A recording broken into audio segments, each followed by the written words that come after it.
निरंतर चुनावों में अपनी पराजय के कारण कांग्रेस पार्टी आज न सिर्फ मानसिक हताशा के दौर से गुजर रही है, परंतु उसी के साथ एक बहुत खतरनाक षड्यंत्र का हिस्सा होती जा रही है। राहुल गांधी का आज का जो बयान या जिस प्रकार के समाचार पत्रों में आया है कि उन्होंने ये कहा है कि 1 साल के अंदर अराजकता के द्वारा यह सत्ता परिवर्तन होगा, इससे एक बात बहुत स्पष्ट हो गई है कि प्रधानमंत्री श्री नरेंद्र मोदी जी ने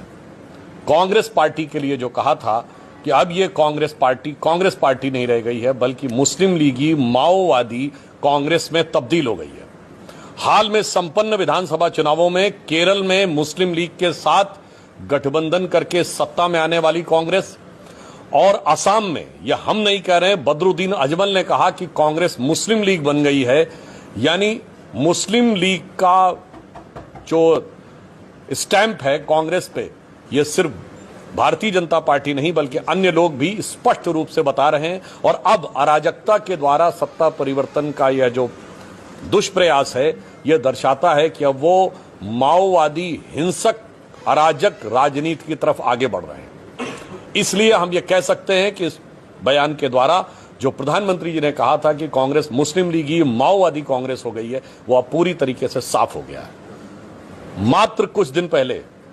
प्रधानमंत्री और गृह मंत्री जी के लिए गद्दार शब्द का प्रयोग करने वाले राहुल गांधी जी, उनके खुद के मुंह से जो चीजें निकली हैं, अब देश के हर खुददार नागरिक को समझ में आ रहा है कि असली गद्दार कौन है।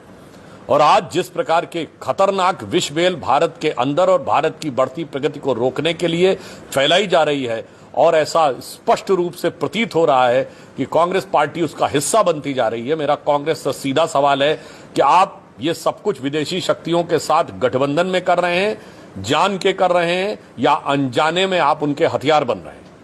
इसलिए मैं देश की जनता से कहना चाहूंगा